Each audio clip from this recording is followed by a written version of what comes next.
In this week's video, I'm going to walk you through how I built this chair using just these two templates.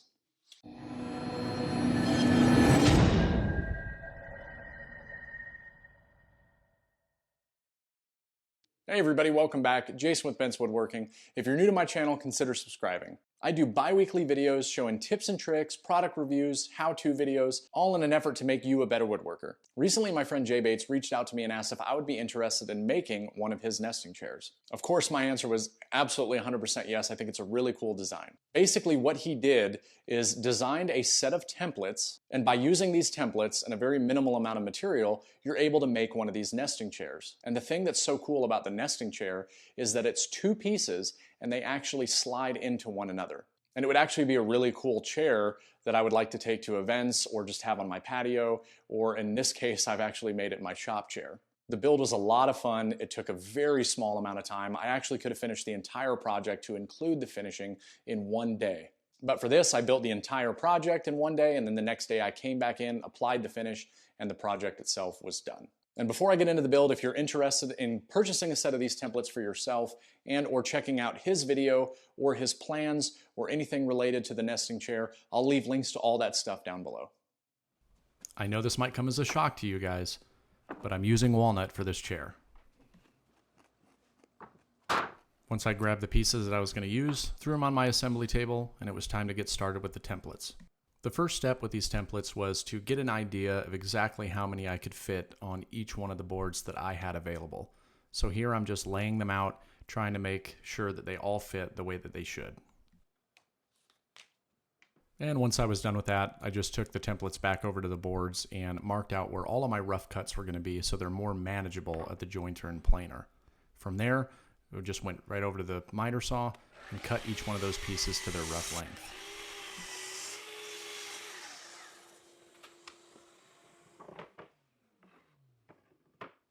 These two boards here are actually going to be the boards that I use for all of my slats. So what you see me doing here is identifying where some of the knots were located to see if I was still able to get full length by basically just cutting those knots out of the boards.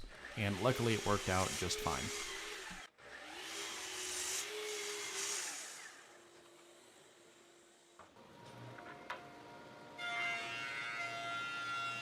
Once I had all of my pieces to their rough length, it was time just to get everything ready to be used. So a few passes on the jointer, a few passes through the planer, and then it was time to move over to my table saw and cut each one of the slats that I would be using, which was quite a few.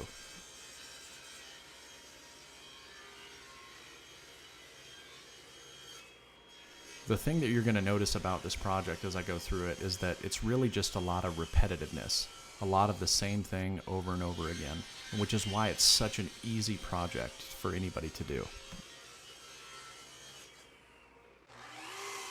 And like I said before, a lot of repetitiveness, back over to the miter saw, cut all of the slats to their final length.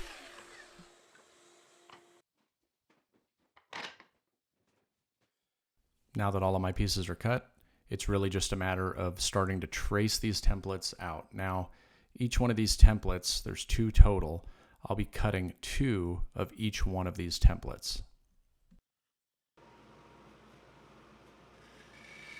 And once I had them all traced out, I just moved over to my bandsaw where I'm going to cut these out. Now, I'm not cutting these on the line itself. I'm leaving a little bit of overhang, so I'm able to move a little bit faster. And the reason I'm doing that is because I'm actually going to reattach these templates for when I hit the router table.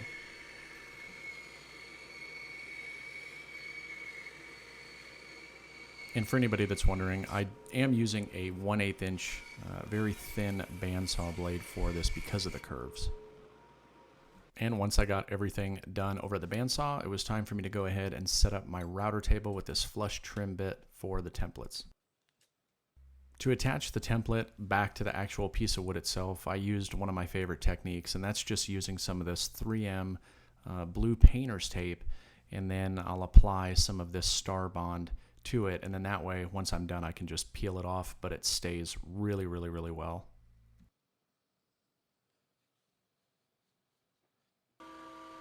And now the fun part, and that's using the router to cut these templates. And the reason I like this so much is because everything always comes out just so smooth and so perfect, and that's why I love using templates. And for those of you that are wondering, the bit that I'm using is a 1/4 inch white sides spiral bit. And this is a really, really good bit for this application. And once I was done routing the 4 pieces I needed to route, I went over to my drum sander, and this is where I actually will get things that are final thickness, as well as prep it for the finishing process.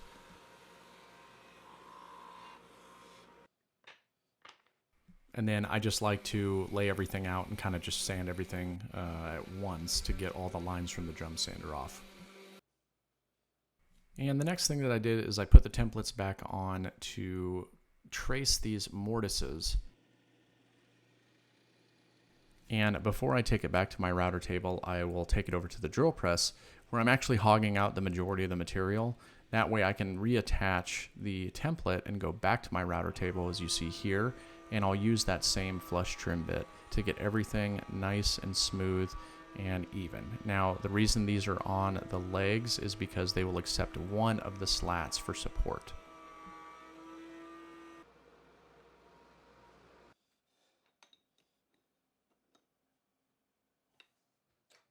Now for probably one of the most repetitive things on this process, and that is giving a round over to each one of the edges of the slats. So the first thing I did is did a test cut where I wanted to make sure everything fit, and everything fit perfectly. After I was done with that test cut and everything fit, I went back and it was just slat after slat after slat, but it didn't take too long. Here I'm just hitting all the edges real quick for a real rough sanding, just to make sure that anything on the edges is taken care of. And now all of my pieces are cut, and the only thing left to do is to start assembling. And so the first step in the assembly was to attach this slat down at the bottom, and I'm just attaching it with clamps. This is just going to allow it to be a little bit more rigid as I attach the first one with screws. And I wanted all my screws to line up, so here I'm just marking the locations. And so I want to make sure that I get this first slat attached. And once I attach this first slat, I'm then going to lay out the remaining slats for the back.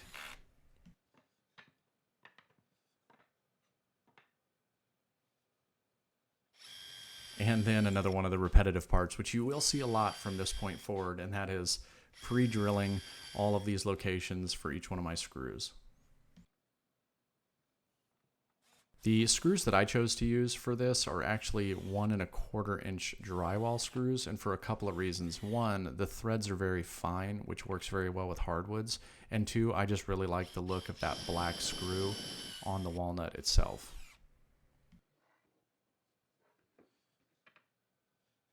And once I attached all of the slats to the first piece, it was time to move on to the second piece. And what you see me doing here is laying the legs on the inside of the existing leg, and I used a nickel for a spacer. And the reason why this is important is because, as you see here, that piece actually slides into the other, and so you don't want it to be a perfectly snug fit. I just took this opportunity to get a quick sanding to get rid of all my pencil marks for my screw locations. And now one of the final steps in the assembly process, which is adding in this stretcher. And this goes in last because this is actually going to be cut flush with a flush cut saw.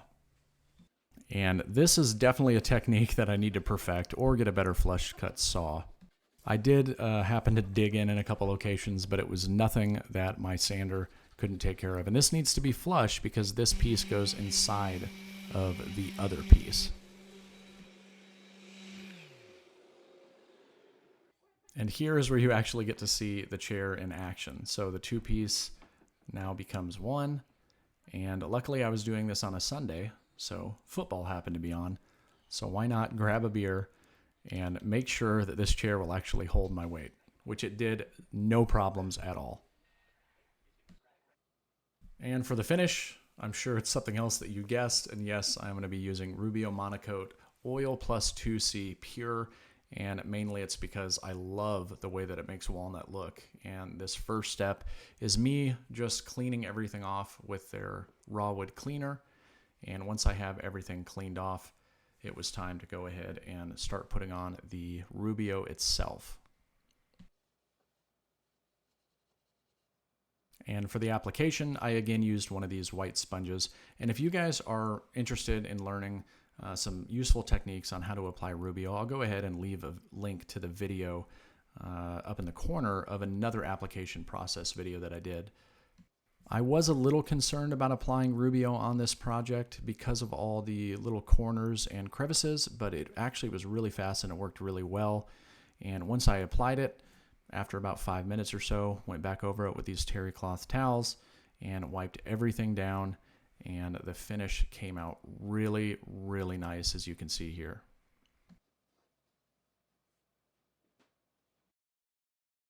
And of course, it wouldn't be a proper build video if I didn't end it with some nice finish shots. And as you can see, the color came out beautiful.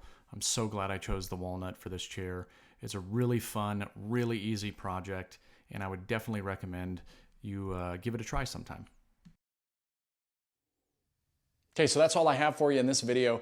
This was a really, really fun project, and I will definitely be building more of these chairs, especially when I move for our new patio. Big thanks to Jay for sending me over a set of these templates so I can make one of these chairs for myself. And again, if you're interested in checking out more information, just check the video description down below, and there'll be links to all of that stuff. As always, everybody, I really appreciate you taking the time to watch this video. And until next time, get out in the shop, try something new, and I'll see you in the next video.